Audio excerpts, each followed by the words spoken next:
And welcome back to Henry Barrie, Vimy Ridge Survivor, Chapter 7, and it is entitled Separation.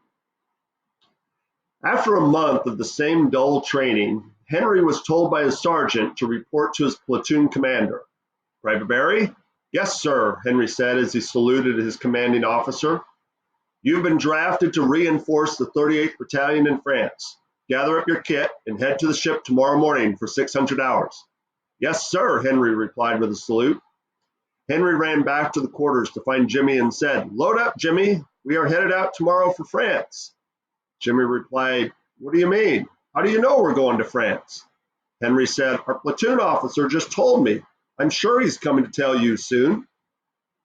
As Henry and Jimmy continued packing up, the corporal walked in and said, Good luck, Barrie. May God be with you and do us proud. Jimmy turned and said, Am I not going as well? I thought we stayed together as a battalion. The corporal replied, We are part of the Canadian Expeditionary Force, and we get drafted to wherever we are needed. Henry's heart skipped a beat and said to the corporal, Are you sure? Jimmy and I need to stay together. I promised to watch out for him. The corporal turned to Henry and said, Private, you have your orders. Dismiss. Henry turned to Jimmy and said, This isn't right. I promised I would look after you. Jimmy replied bravely and said, I know you think you need to watch out for me, but I'll be fine. We've been training for more than 9 months now, and I have Jesus with me. Are you sure? It just wouldn't be right if we both don't get back to Lanark, Henry said. Jimmy replied with a smile. We will. Maybe this time next year we will be having Christmas dinner together. You, me, and maybe Nettie, eh? Henry smiled back and said, Absolutely. And you know I will need a best man, right? Jimmy replied, I'm your man. Just tell me the time and place. Oh, you will need this, Henry.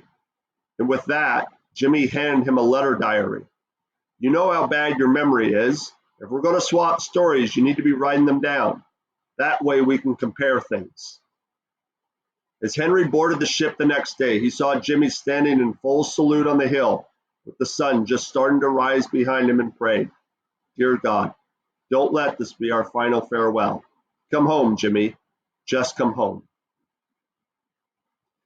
It's at this portion in the book that we actually have some of the pictures of some of the individuals that we have been reading about.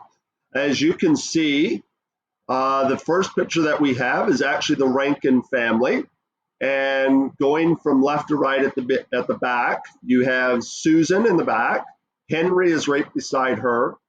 Then behind Pa is Tom, and then you had Rankin. You've got Ma and Pa sitting in the middle, and then little Rena and Elma were in the front. This was Henry in his uniform just before he left for Halifax. That picture was taken.